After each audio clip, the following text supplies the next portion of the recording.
रामपुर गांव में सावित्री नाम की एक साहसी महिला अपने बेटे ईशान के साथ रहती थी। सावित्री के पति की आकस्मिक मृत्यु के बाद गांव के रसूखदार चौधरी जगत सिंह ने जालसाजी करके उनके पुश्तैनी खेत अपने नाम कर लिए। जब सावित्री अपनी फरियाद लेकर चौधरी की चौपाल पर पहुंची तो उसने उसे अपमानित कर बाहर निकाल दिया। सावित्री की आंखों से बहते आंसू देखकर नन्हे ईशान ने उसी क्षण ठान लिया कि वह अपनी माँ के इन आंसुओं का हिसाब जरूर लेगा। सावित्री ने दिन रात मेहनत की और मजदूरी करके ईशान को शहर पढ़ने भेजा। ईशान ने भी अपनी माँ की आँखों की उस नमी को कभी ओझल नहीं होने दिया। उसने कड़ी मेहनत की और प्रशासनिक सेवा की परीक्षा में सफलता प्राप्त की। वर्षों बाद ईशान उसी जिले का कलेक्टर बनकर वापस लौटा। गांव में हड़कंप मच गया। चौधरी जगत सिंह, जो अब बूढ़ा हो चुका था और कई कानूनी पचड़ों में फंसा था, नए साहब का स्वागत करने पहुंचा। जैसे ही उसने ईशान को देखा, उसके पैरों तले जमीन खिसक गई। ईशान ने शांत स्वर में कहा, चौधरी जी, आपने उस दिन कहा था कि गरीब के आंसुओं की कोई कीमत नहीं होती। आज कानून की ताकत ने साबित कर दिया कि हक छीना जा सकता है, लेकिन कामयाबी नहीं। ईशान ने अपनी माँ सावित्री के साथ लेकर अपने उन खेतों की मेड़ पर कदम रखा जिन्हें चौधरी ने कभी छीना था। आज सावित्री की आंखों में संतोष और गर्व के आंसू थे। ईशान ने अपनी मेहनत और ईमानदारी से न केवल अपनी ज़मीन वापस पाई, बल्कि अपनी माँ के सम्मान को भी फिर से स्थापित किया। खेतों की वापसी तो बस एक शुरुआत थी। ईशान के कलेक्टर बनने के बाद कहानी में एक नया मोड़ तब आया, जब गांव के विकास के लिए सरकार ने एक बड़ी परियोजना को मंजूरी दी।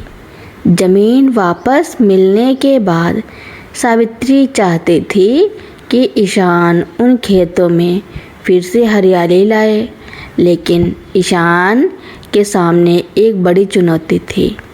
चौधरी जगत सिंह ने हार तो मान ली थी, लेकिन उसके बेटों के मन में अब भी अहंकार की आग सुलग रही थी। उन्होंने गांव के सिंचाई वाले मुख्य नाले को बंद कर दिया, जिससे सावित्री और अन्य छोटे किसानों के खेतों तक पानी पहुंचना बंद हो गया।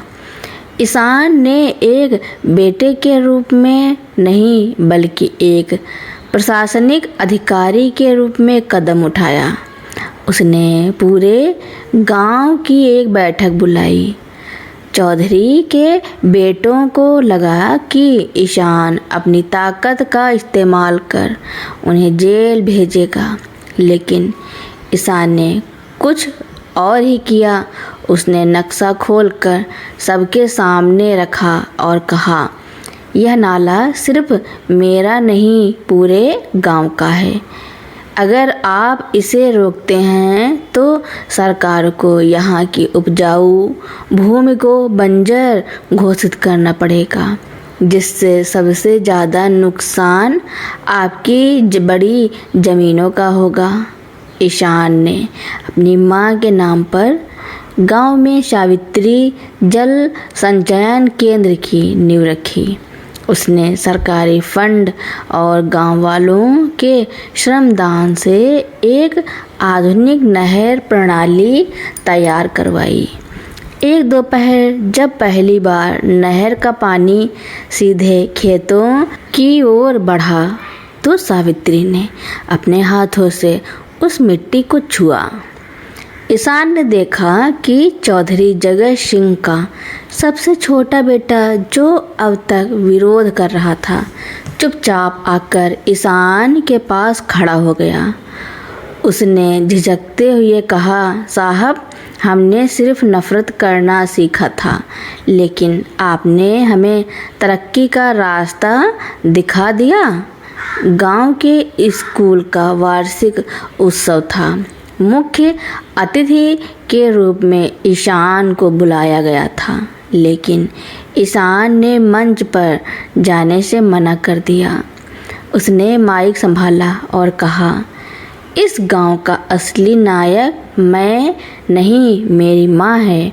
उन्होंने बर्तनों की काली अपने हाथों पर झेली ताकि मेरी कलम की स्याही कभी न सूखे।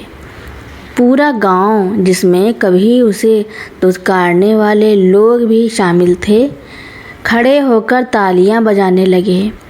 सावित्री मंच पर बैठी थी। उसकी आंखों में अब वे पुराने आंसू नहीं थे।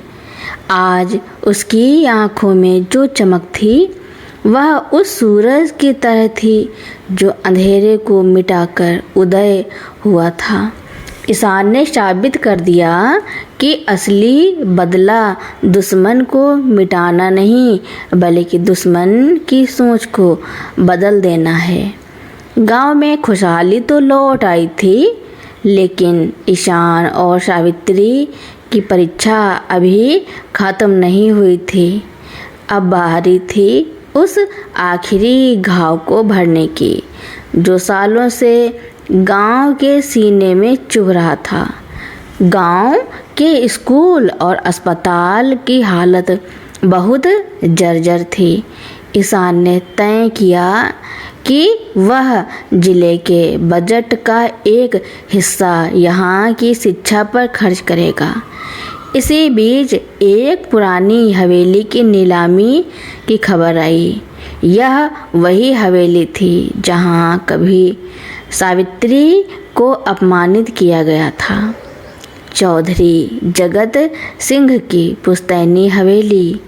चौधरी के गलत कामों और कानूनी मुकदमों की वजह से उसका सब कुछ दांव पर लग गया था।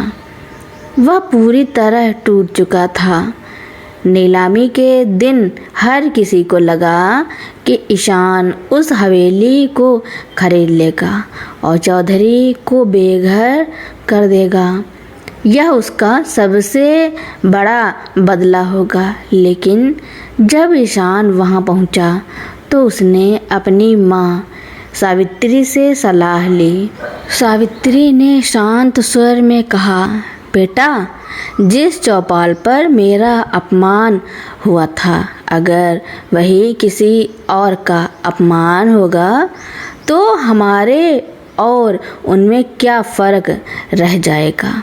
ईशान ने एक अलग रास्ता चुना। उसने अपनी व्यक्तिगत बचत और सरकार के विशेष सहयोग से उस हवेली को अधिग्रहित किया, लेकिन उसे अपने रहने के लिए नहीं, बल्कि कन्या पाठशाला बनाने के लिए दान कर दिया। ईशान ने घोषणा की कि इस पाठशाला का उद्घाटन वही व्यक्ति करेगा जिसने शिक्षा के महत्व को सबसे देर से समझा। उसने चौधरी जगत सिंह को मंच पर बुलाया। बूढ़ा चौधरी कांपते पैरों से आगे बढ़ा। उसकी आंखों में पछतावा था। उसने ईशान के कान में धीरे से कहा, ईशान, तुमने मेरी हवेली छीन ली होती तो शायद मुझे इतना दर्द न होता जितना तुम्हारे इस बड़प्पन ने मुझे शर्मिंदा कर दिया है। ईशान ने मुस्कुराते हुए जवाब दिया, चौधरी जी, नफ़रत का जवाब नफ़रत से देना कमज़ोरी है। मैंने आपसे बदला लेने के लिए नहीं, बल्कि अब आने वाली पीढ़ियों को यह सिखाने के लिए यह किया है कि शिक्षा से ही समाज बदलता है उस शाम जब स्कूल की घंटी पहली बार बजी तो उसकी गूंज पूरे गांव में सुनाई दी। सावित्री और ईशान गांव की पगडंडी पर साथ चल रहे थे। सावित्री ने ईशान का हाथ थामते हुए कहा, आज मेरे आंसुओं का कर्ज पूरी तरह चुक गया है, क्योंकि आज उस चौपाल से किसी के रोने की नहीं बल्कि बेटियों के पढ़ने की आवाज़ आ रही है। ईशान ने आसमान की ओर देखा। उसका बदला अब एक परिवर्तन बन चुका था।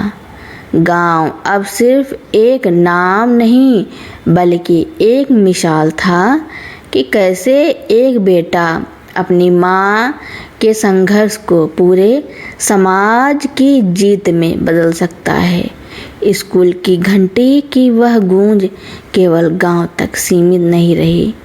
ईशान के इस अनोखे बदले और बदलाव की कहानी अब राजधानी के गलियारों तक पहुंच चुकी थी। लेकिन जहां उजाला होता है वहां परछाइयां भी गहरी होती हैं।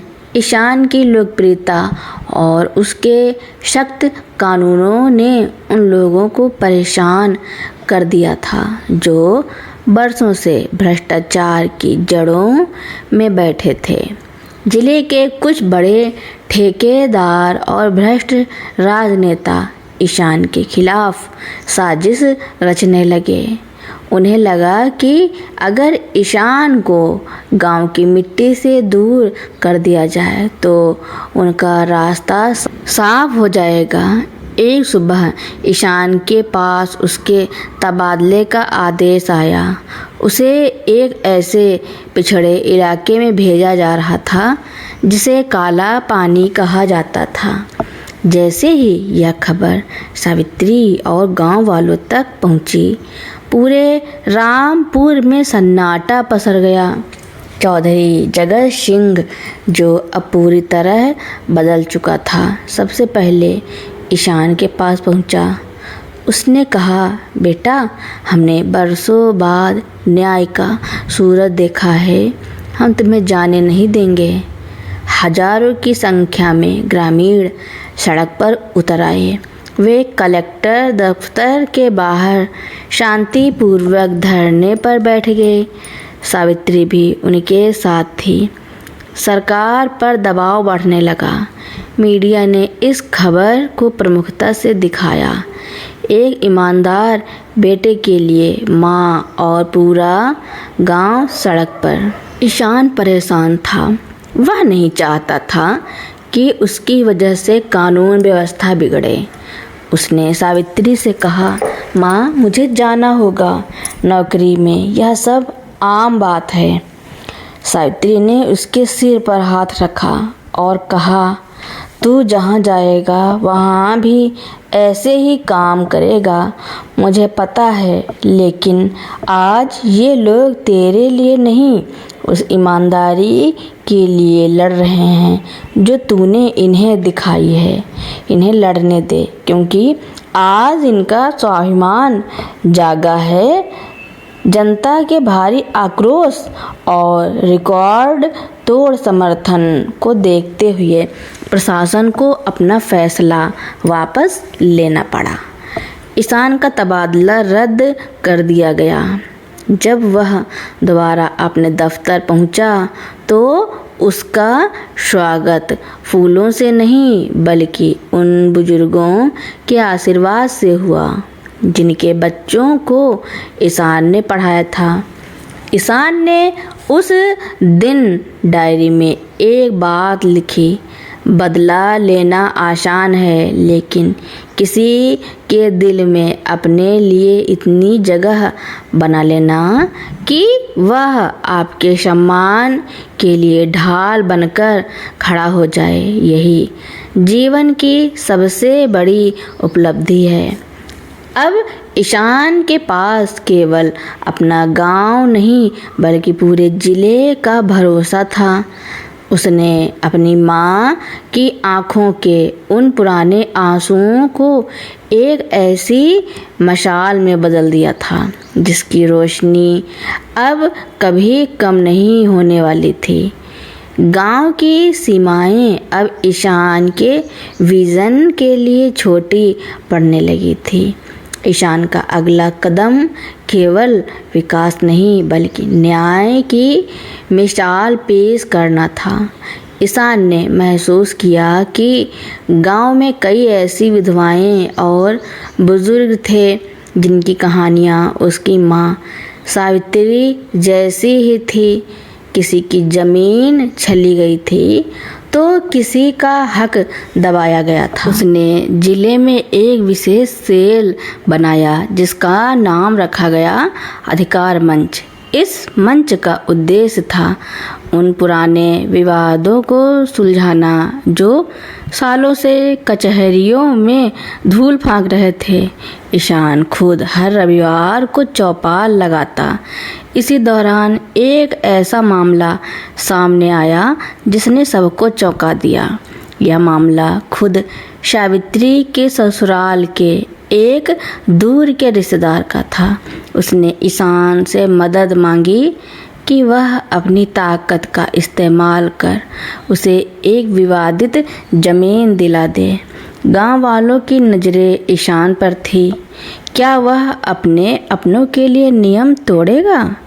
ईशान ने दस्तावेज़ों को बारीकी से जांच की और पाया कि वह रिश्तेदार गलत था।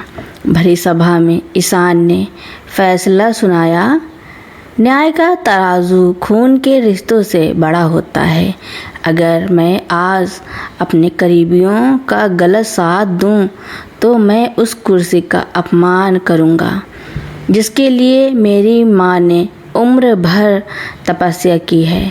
इस फैसले ने ईशान का कद गांव वालों की नज़रों में हिमालय जैसा ऊंचा कर दिया। अब लोग उसे केवल एक अफसर नहीं बल्कि न्याय पुरुष मानते थे।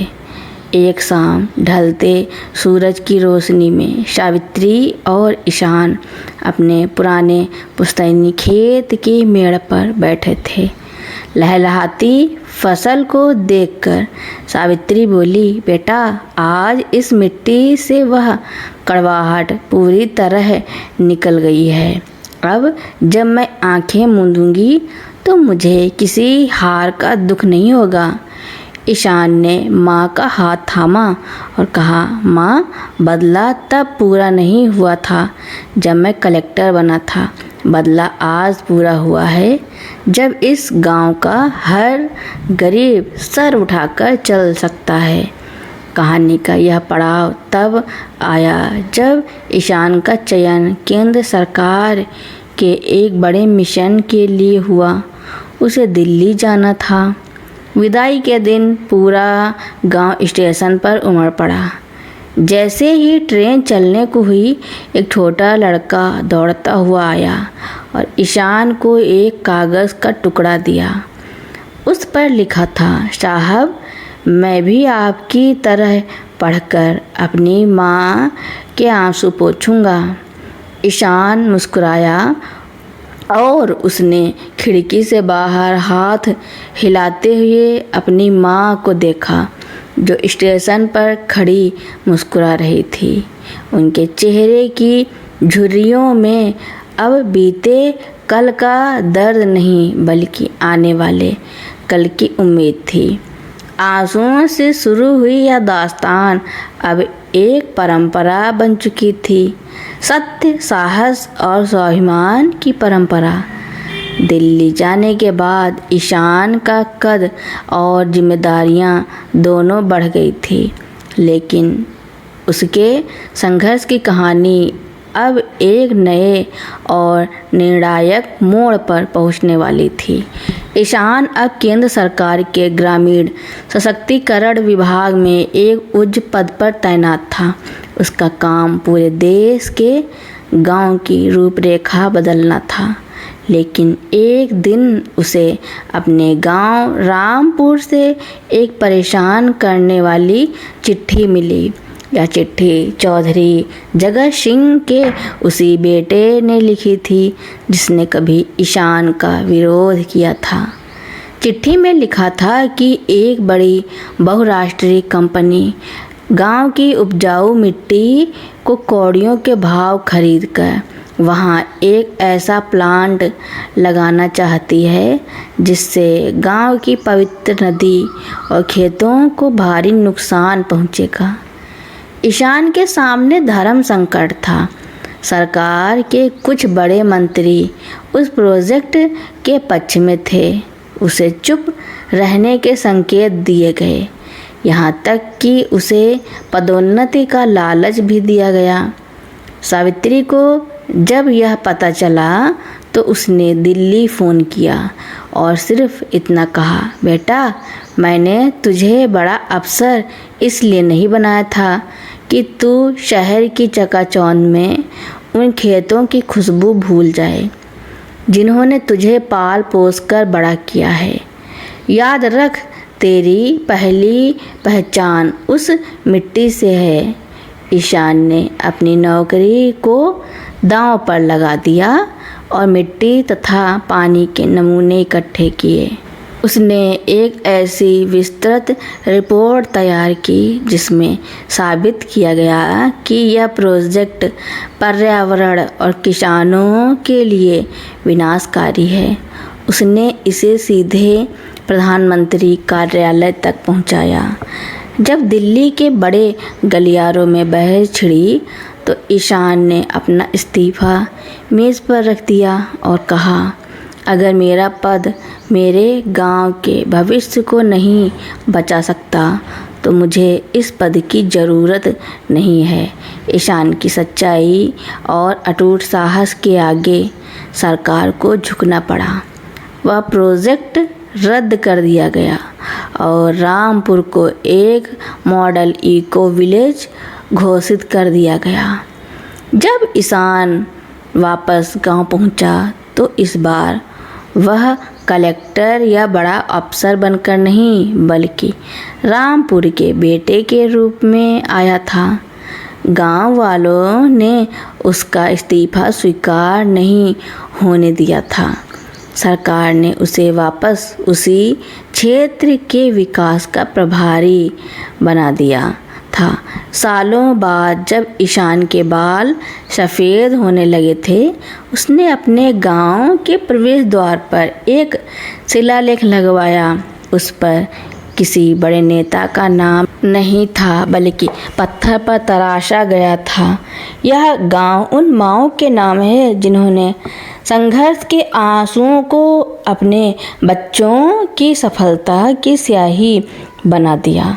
सावित्री अब नहीं रही थी, लेकिन ईशान जब भी उन खेतों की मिट्टी को छूता उसे अपनी माँ की ममता और संघर्ष की खुशबू आती। उसने एक बेटे का धर्म निभाया था, आंसुओं का बदला किसी का घर जलाकर नहीं बल्कि हजारों घरों में चिराग जलाकर लिया था। वर्ष बीत गए और ईशान अब रिटायर होकर वापस अपने रामपुर में बस गया था। लेकिन यह कहानी अभी ख़त्म नहीं हुई थी, क्योंकि वक्त का पहिया घूमकर वहीं आ खड़ा हुआ था जहाँ से यह सफ़र शुरू हुआ था। एक शाम ईशान अपनी माँ की याद में बने सावित्री स्मृति पुस्तकालय के बाहर खड़ा था।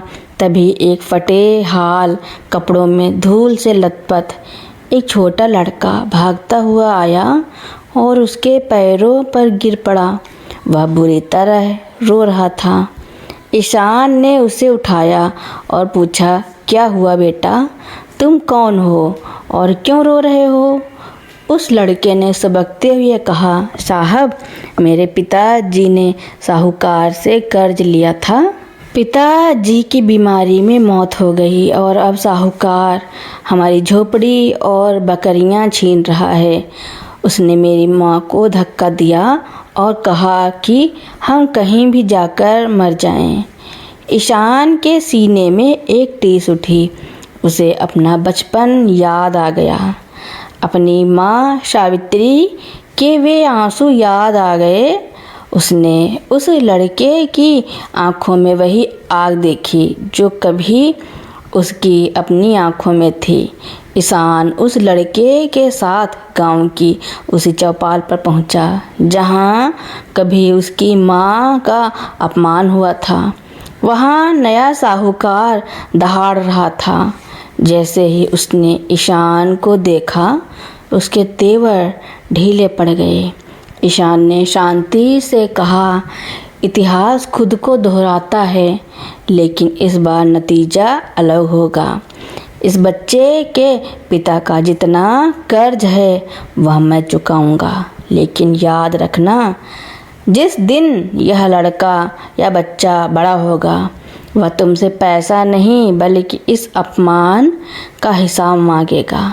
अपनी काबिलियत से ईशान ने उस लड़के को गोद नहीं लिया, बल्कि उसे अपने पास रखकर पढ़ाना शुरू किया।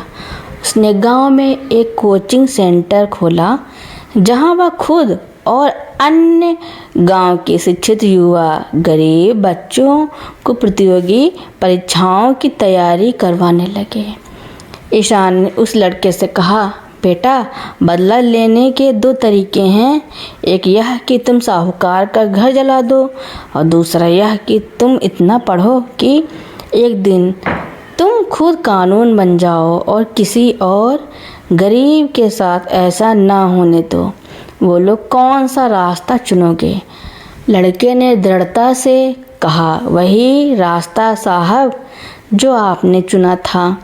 समय बीतता गया। रामपुर अब कलेक्टरों का गांव कहलाने लगा था। ईशान के बाल पूरी तरह सफ़ेद हो चुके थे। एक सुबह गांव में एक सरकारी गाड़ी आई। उसमें से वही लड़का उतरा जो अब जिले का नया पुलिस अधीक्षक बनकर आया था। वह सीधा ईशान के पास पहुंचा, अपनी कैप उतारी और ईशान के पैरों में रख दी।